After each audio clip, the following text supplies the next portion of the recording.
Assalamualaikum warahmatullahi wabarakatuh. Sampurasun.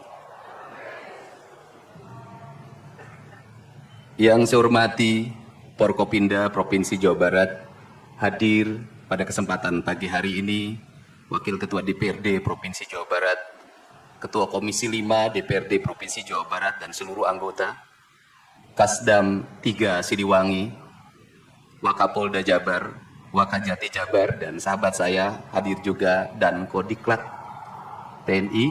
Saya ucapkan terima kasih, selamat datang. Sekretaris Daerah Provinsi Jawa Barat, para kepala perangkat organisasi perangkat daerah di lingkungan Pemda Provinsi Jawa Barat, pimpinan instansi vertikal yang saya hormati, yang memberikan supporting pada saya, Kaseto, pemerhati dan pelaku pendidikan anak-anak. Dan yang paling berbahagia hari ini adalah orang tua.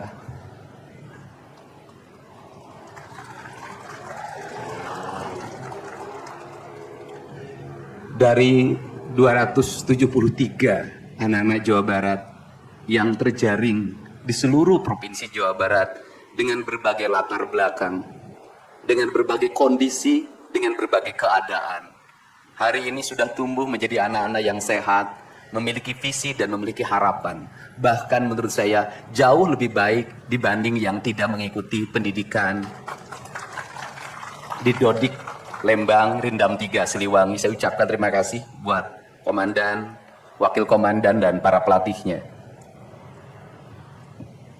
Yang pertama, hari ini kita bersama-sama memperingati upacara kebangkitan nasional. Saat masyarakat Indonesia, masyarakat Nusantara disadarkan dari ketertutupan telinganya, dari ketertutupan matanya, dari ketertutupan hatinya, dari kebutaan matanya, dari ketulian telinganya, dari kebisuan lidahnya, dan dari ketutupan hatinya, di mana saat itu kita masuk pada sebuah fase kita ternina bobokkan oleh imperialisme kolonialisme yang menghamparkan lapangan pekerjaan, yang menghamparkan perkebunan, yang menghamparkan areal persawahan, yang menghamparkan areal-areal irigasi, yang menghamparkan areal bendungan.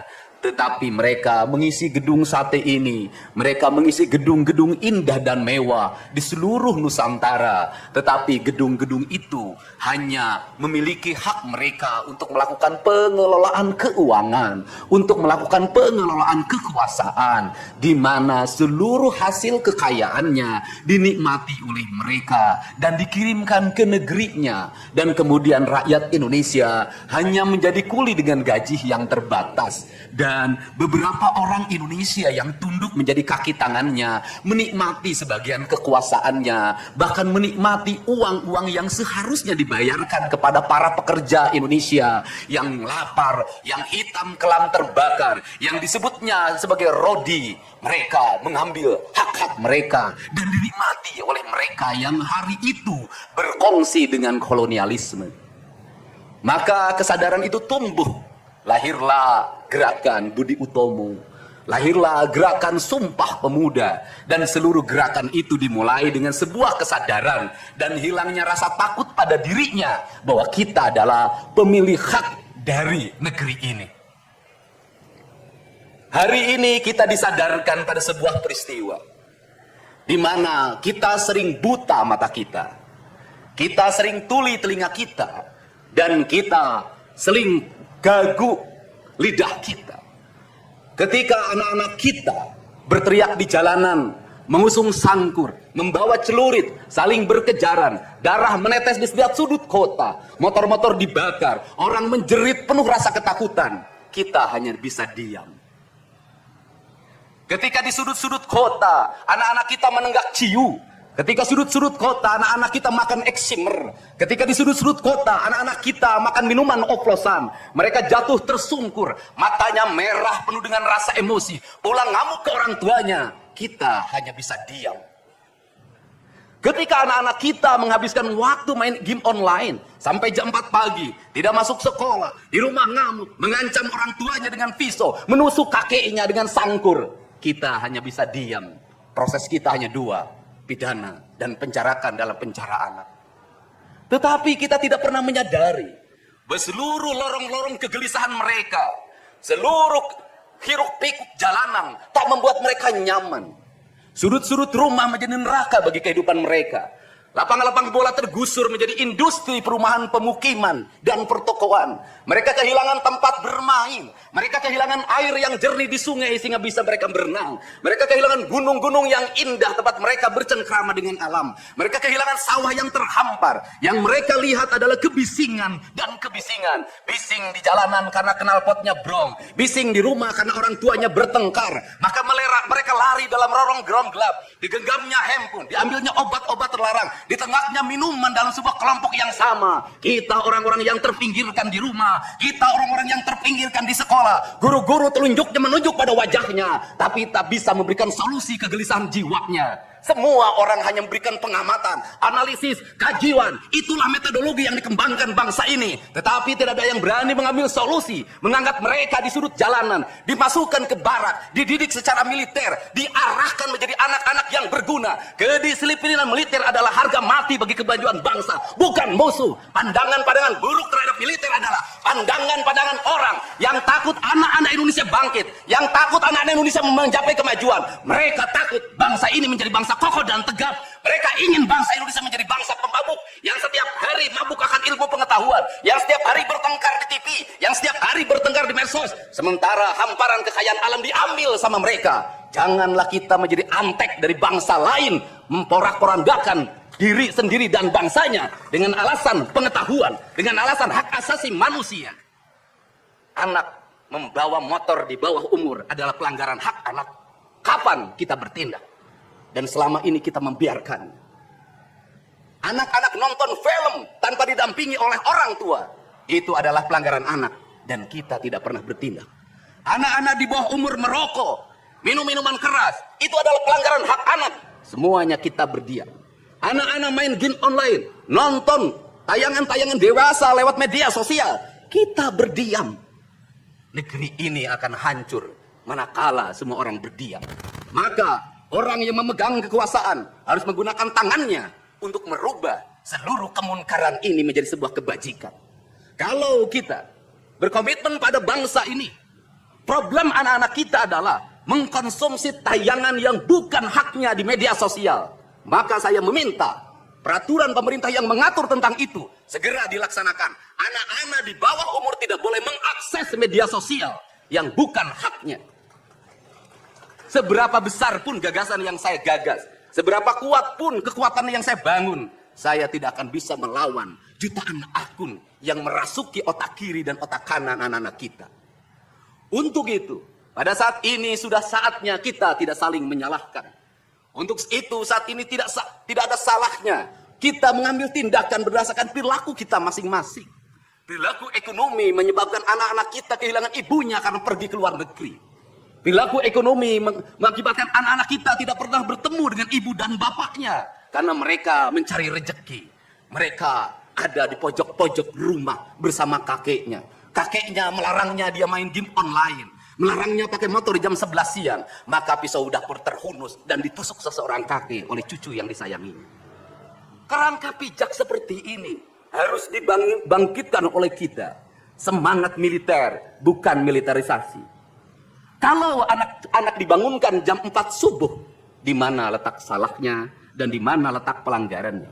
Kalau anak-anak dibangunkan, kemudian disuruh membereskan tempat tidur, apa salahnya dan apa pelanggaran hak anaknya? Kalau anak-anak disuruh sholat subuh, apa pelanggaran haknya? Kalau anak-anak mengikuti kuliah subuh, apa pelanggaran anaknya? Kalau anak-anak disuruh ngantri kemudian makan pagi, sarapan pagi dengan telur, dengan nasi, dengan pisang dan minum susu, di mana letak salahnya? Kalau anak-anak kemudian disuruh belajar dan saat belajar duduknya bersikap, memandang ke arah gurunya, memandang mata gurunya, agar terjadi transformasi energi antara guru dengan muridnya, yang hari ini dihilangkan dengan digitalisasi, menghilangkan ruh spiritual konsepsi pendidikan kita, diganti dengan konsep pendidikan digital yang tidak lagi melahirkan hubungan emosional guru dan murid. Akhirnya murid-murid tidak menghormati guru-gurunya karena guru lupa mengekspresikan nilai-nilai spiritual dalam dirinya pada murid dalam ruangan yang hening, diganti dengan papan belajar digital. Di mana letak salahnya? Kalau anak-anak itu diajarkan makan siangnya tertib, berantri, berdoa sebelum makan, di mana letak salahnya? Kalau anak-anaknya sore hari diajarkan bola voli, sepak bola, latihan baris berbaris, di mana letak salahnya? Kalau sore hari anak-anak disuruh masuk ke masjid, mengikuti pengajian, di mana letak salahnya? Kalau setelah itu mereka makan malam, dan makan malam ditandai dengan berdoa, di mana letak salahnya? Kalau mereka jam 9 disuruh masuk barak, disuruh masuk ruang tidur, dan disuruh tidur, di mana letak salahnya? Justru hak-hak anak terdapat di barak pendidikan TNI, dan hak itu tidak mereka dapatkan di rumah-rumah. Di rumah-rumah anak-anak tidak bisa tidur malam. Mereka rata-rata tidurnya jam 4. Jam 1 malam, jam 2 malam. Di rumah mereka tidak mendapat makanan yang bergizi karena serba fast food. Di rumah mereka tidak mendapatkan kasih sayang. Di jalanan mereka balapan. Mereka tidak mendapatkan ruang hidup tanpa gadget dalam setiap hari. Saya katakan, justru lingkungan kita hari ini, rumah, halaman rumah, kadang sekolah, kadang jalanan, bukan lagi tempat yang ramah untuk anak-anak Indonesia. Untuk itu apa kebijakan yang harus kita lakukan? Kebijakan yang harus kita lakukan adalah mindset pembangunan dirubah. Ekonomi bukan segalanya. Itu penting. Tetapi ekonomi tidak boleh membunuh ruang-ruang publik di mana orang mendapat ruang bercengkrama. Desain rumah harus dikembalikan pada desain yang membuat jendela, membuat ruang untuk ibu dan bapaknya berkumpul. Halaman rumah harus tersedia di setiap kampung, jangan dihabiskan untuk bangunan. Karena anak-anak ingin bermain di halaman. Lapangan bola di setiap desa harus ada. Karena apa? Karena mereka perlu berinteraksi olahraga. Sungai-sungai harus dijernihkan. Karena anak-anak orang miskin tidak bisa berenang di kolam renang yang berbayar. Mereka harus berenang di sungai-sungai yang jernih. Gunung-gunung harus dihijaukan. Karena anak kita perlu hiking dan traveling dalam setiap waktu. Anak-anak kita perlu berinteraksi dengan semesta. Lampu-lampu kadang sebulan sekali harus dimatikan. Agar anak kita bisa menatap langit, melihat bulan dan bintang. Bahwa dia adalah bagian dari cakrawala yang indah. Negeri ini sudah sesak dengan uang di kepalanya. Yang akhirnya apa? Pendidikan hanya menjadi ucapan dan tingkatan S1, S2, dan S3. Tapi pendidikan lupa ada nilai esensial yang harus dihidupkan dalam relung hati manusia. Pendidikan Indonesia adalah mewujudkan manusia Indonesia seutuhnya. Mewujudkan manusia Indonesia seutuhnya. Dalam falsafah Sunda disebutnya Pancawaluya. Cager, bager, bener, pinter, singer. Itulah falsafah pendidikan asasi. Maka falsafah pendidikan asasi dalam kaidah Sunda disebutnya kalimatnya begini. Kawung mabur sarulukna sama tungitun pandana. Ciamis tinggal paitna, Ciherang tinggal kiruhna. Resi lengitun ajina pandita ilang komara. Kaduruku hawa nafsuna. Bangkong di kongkorong kujang. Kacai mawacamet. Saya hanya falsafah ini. Apa itu bangkong di kongkorong kujang? Kujang adalah senjata. Bagi orang Sunda adalah sebuah kehormatan diri. Kujang. Tetapi kujang tidak bisa dikongkorongkan pada bangkong. Kalau bangkong dikongkorongkan oleh kujang, bangkong itu anak-anak di bawah umur. Kalau dia dikongkorongkan oleh kujang, kujang itu tak bermakna dan bangkong itu mati, tak mampu membawa kujang. Kacai mawacameti, apa itu artinya? Orang pergi ke air untuk mensucikan diri, maka dia harus membebaskan diri dari berbagai apapun kepentingan. Dia ingin pasrah, dia ingin sumera, hirup ukur sasamperan, awak ukur sasampanya. Sariring dering dumadi sarengkak saparipola, la haula wala quwata illa billah. Maka dia tidak boleh membawa hawa nafsu. Ketika kita ingin memasuki abad ritual dan spiritualitas, maka tidak boleh ada kebencian, tidak boleh membawa senjata apapun, tidak boleh, maka kita berserah. Apa yang terjadi hari ini? Orang-orang yang setiap hari bicara tentang kesucian, lidahnya menyakiti orang lain, menusuk orang lain, membawa api peperangan pada saat orang menuju kesucian. Bahkan bisa jadi menghinakan orang lain itu dianggap bagian dari kesucian. Tidak ada anak nakal, tapi orang Sunda itu menyebutnya budak bangor. Budak bangor itu beda dengan nakal. Kenapa? Itu masa mereka menginjaki masa remaja menuju masa dewasa. Maka di Hari Kebangkitan Nasional ini, pemerintah Provinsi Jawa Barat, sekolah yang hari ini berjalan, ada pendidikan karakter, ada bela negara, saya akan meresmikan menjadi Sekolah Kebangsaan Jawa Barat Istimewa. Sekolah Kebangsaan Jawa Barat Istimewa nanti akan dipusatkan di Dodik, Lembang. Dan kalau ada lembaga pendidikan lainnya, kami juga akan menjadi kerjasama. Mereka yang bersekolah di situ bukan anak-anak yang tawuran, bukan anak-anak yang minum, bukan anak-anak korban dari ML, tetapi juga nanti anak-anak yang memiliki kemampuan akademik yang tinggi, anak-anak yang memiliki kemampuan pikiran yang tinggi. Dan seizin pimpinan DPRD Provinsi Jawa Barat, tahun ini kami akan memberikan beasiswa pada mahasiswa-mahasiswa yang kuliah di jurusan engineering, tetapi mereka harus mengikuti sekolah kebangsaan selama 1 bulan. Agar uang yang diberikan oleh Provinsi Jawa Barat melahirkan nasionalisme-nasionalisme baru yang bisa membawa bangsa ini ke arah kemajuan. Dan saya mengucapkan terima kasih pada kalian semua yang membuat diri saya hari ini setiap hari berpikir. Ingat, doa yang terpancar ada 2. Saya tidak menyebut doa. Rintihan hati, bisikan hati ada 2. Ada yang berharap ini berhasil, dan ada yang berharap ini gagal. Siapa yang berharap ini berhasil? Mereka adalah kaum-kaum nasionalis yang mencintai bangsa ini. Siapa yang berharap ini gagal? Para nyinyir dan para pembenci yang menjadikan politik sebagai tujuan hidupnya tanpa pernah bisa membedakan mana kepentingan politik dan mana kepentingan kebangsaan. Walaupun kebijakannya baik karena beda dengan politiknya, dia mengatakan buruk. Dan walaupun kebijakannya buruk karena sama dengan politiknya, dia katakan baik. Ini orang yang tidak punya spirit nasionalisme. Dia hidup mempertuhan politik dalam setiap waktu. Saya katakan, dia hidup mempertuhan politik dalam setiap waktu. Meskipun lidahnya berkata bertuhan pada Allah, tetapi hatinya dalam setiap hari hasud dan menjadikan politik sebagai tujuan hidup. Dan barangkali bisa dilihat dari seluruh rakyat Jawa Barat, karena ini tertransformasi lewat media, televisi dan media digital. Yang menjadi petugas upacara hari ini bukan pasukan paskibraka yang biasa kita pakai, tapi mereka adalah peserta didik sekolah kebangsaan Dodik Lembang Rindam 3 Siliwangi. Waktunya tidak lama, hanya 18 hari, tapi bisa dibentuk. Pertanyaannya adalah, di sekolah mereka bisa dibentuk seperti ini? Kalau di sekolah tidak dibentuk hari ini, maka pertanyaannya adalah, berarti sistem pendidikan nasional harus dievaluasi. Dan kalau misalnya yang di Jakarta mau menyalahkan, kan disahkannya di Jakarta. Kan anggaran yang triliunan disahkan di Jakarta.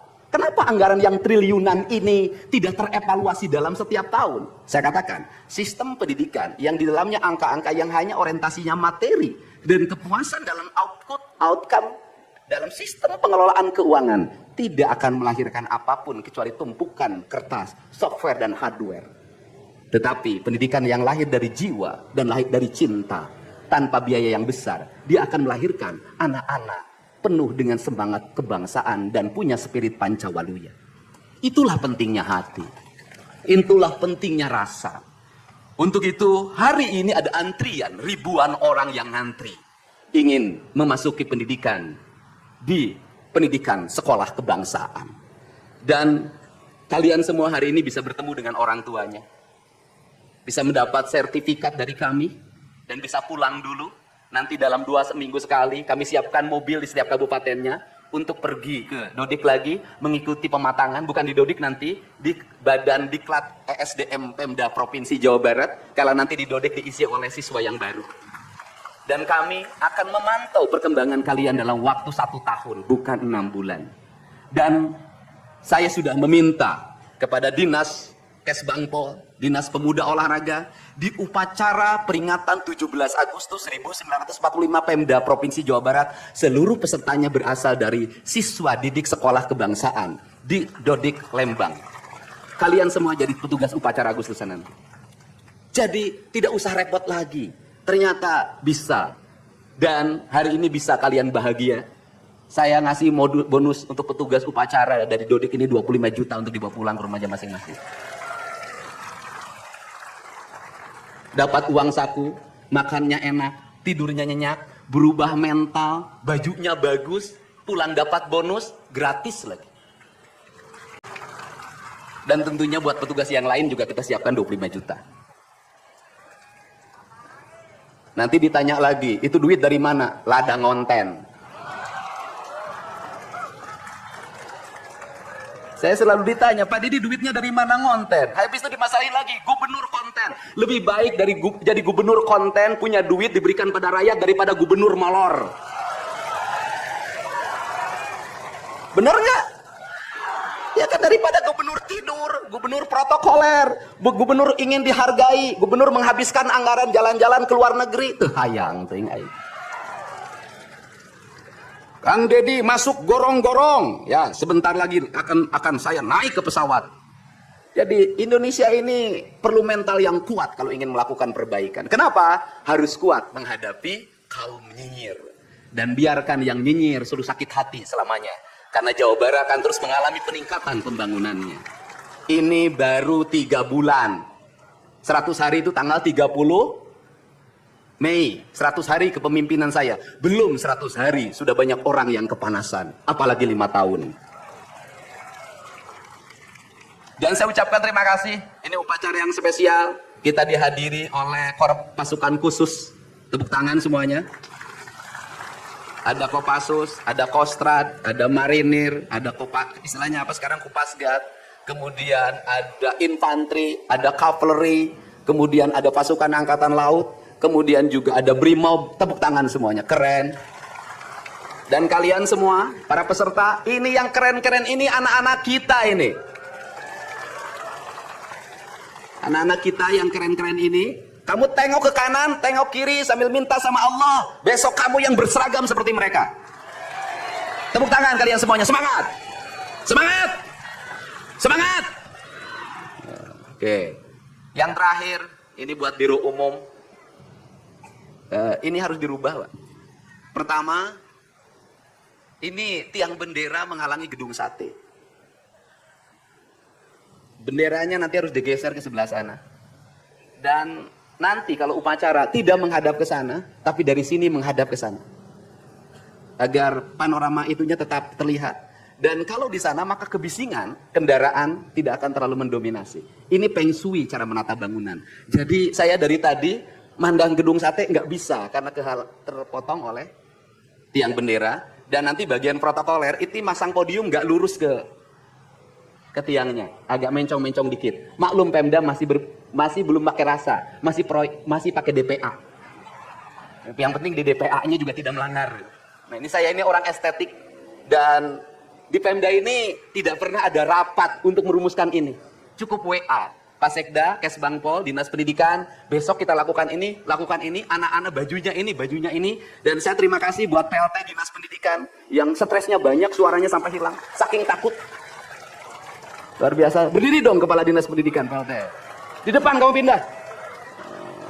Suaranya hilang, pernah saya marahin malam-malam, kamu belum tahu cara kerja saya, karena sekarang sudah tahu ternyata Sang Kuryang tuh hidup di sini. Ya, Pak, silakan duduk depan, Pak. Di depan Pak duduk. Saya ucapkan terima kasih juga kepada Pak Sekda yang selalu ingin menjalankan tugas saya dengan baik. Kalau belum meluntur-luntur dikit wajar, karena dia memang penakut sama istrinya jadi kurang lentur. Kalau saya kan sudah sangat lentur hidupnya. Saya ucapkan terima kasih juga pada Kesbangpol, ini yang supporting sangat baik. Ini mantan, pindah Pak ke depan Pak.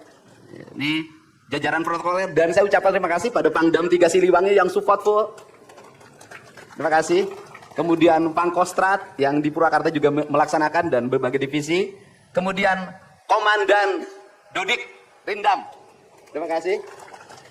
Saya ucapkan terima kasih, badannya terima kasih. Saya ngasih bonus buat pelatihnya 50 juta. Saya ini urusan rasa, Bu. Orang tuanya itu jangan hanya bertepuk tangan. Mohon maaf. Ada terpanggil dalam jiwanya. Anak-anak saya kok bisa hebat begini ya? Dari rumah itu bawa bakakan. Mohon maaf, ini cermin manusia-manusia Sunda yang punya welas asih, yang punya timbal balik, Anak saya dididik, bukan saya minta bakakak, bukan. Bukan saya minta opak, tumpeng, bukan. Penuh dengan welas asih, dengan cinta. Mudah-mudahan bakakak yang dibuat menjadi jalan bagi si Ujang menjadi orang hebat. Kenapa? Orang tua dulu melahirkan anak-anak hebat.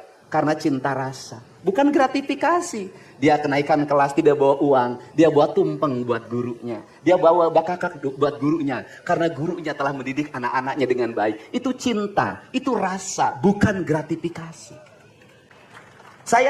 Kami berbuat baik pada orang tuanya, tapi orang tuanya juga harus punya rasa dan punya cinta demi anak-anaknya. Saya pengalaman ibu saya dulu selalu berpuasa ketika saya punya hajat, punya lagi ujian, lagi kenaikan kelas, menghadapi kesulitan, ibu saya dan bapak saya pasti berpuasa buat saya. Saya minta ibu dan bapak, coba rajinlah berpuasa bagi anak-anaknya. Bisa jadi, mohon maaf, bisa jadi anak-anaknya seperti ini, rasa orang tuanya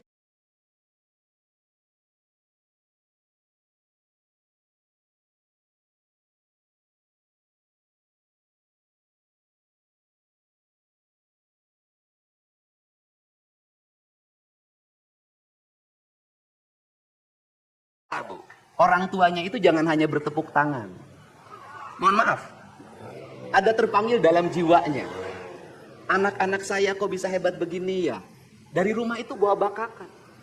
Mohon maaf, ini cermin manusia-manusia Sunda yang punya welas asih, yang punya timbal balik. Anak saya dididik, bukan saya minta bakakak, bukan. Bukan saya minta opak, tumpeng, bukan. Penuh dengan welas asih, dengan cinta. Mudah-mudahan bakakak yang dibuat menjadi jalan bagi si Ujang menjadi orang hebat. Kenapa? Orang tua dulu melahirkan anak-anak hebat. Karena cinta rasa, bukan gratifikasi. Dia kenaikan kelas tidak bawa uang, dia bawa tumpeng buat gurunya. Dia bawa bakakak buat gurunya. Karena gurunya telah mendidik anak-anaknya dengan baik. Itu cinta, itu rasa, bukan gratifikasi. Kami berbuat baik pada orang tuanya, tapi orang tuanya juga harus punya rasa dan punya cinta demi anak-anaknya.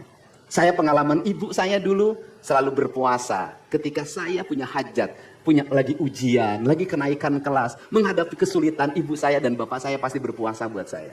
Saya minta ibu dan bapak, coba rajinlah berpuasa bagi anak-anaknya. Bisa jadi, mohon maaf, bisa jadi anak-anaknya seperti ini, rasa orang tuanya yang harus diperbaiki. Bukan kesalahan anaknya, tetapi rasa dan cinta orang tuanya juga harus dibenahi. Hidup itu alam, Pak, interaksi. Buktinya sama tentara nurut, sama ibu nggak nurut, sama bapak nggak nurut. Nah ini, makanya untuk itu, dari sekarang, mari bangun cinta negeri ini, karena negeri ini adalah negeri Siliwangi, negeri Silih Asa, negeri Silih Asi, negeri Silih Asu, negeri Sigili Pikanyaa. Bagi mereka yang tidak ngerti Siliwangi, tidak tahu makna Siliwangi, tidak pernah berkontemplasi dengan Siliwangi, jangan coba-coba Anda berbuat tidak baik terhadap tanah Siliwangi. Saya sampaikan itu, kaluhur tesirungan kehandap teakaran. Ini saya ucapkan terima kasih seluruh pasukan, saya ucapkan terima kasih buat Panglima TNI, Kepala Staf Angkatan Darat, Angkatan Laut, dan Angkatan Udara, Pangdam 3 Silo, dan seluruh jajaran. Semua terima kasih. Hari ini adalah hari bangkitnya kita. Hari ini adalah hari kemajuannya kita. Dan kita mulai seluruh perubahan ini dari tanah kita. Tanah Sunda, tanah Siliwangi. Wallahu muwaffiq ila aqwamit thoriq. Assalamualaikum warahmatullahi wabarakatuh. Sampurasun.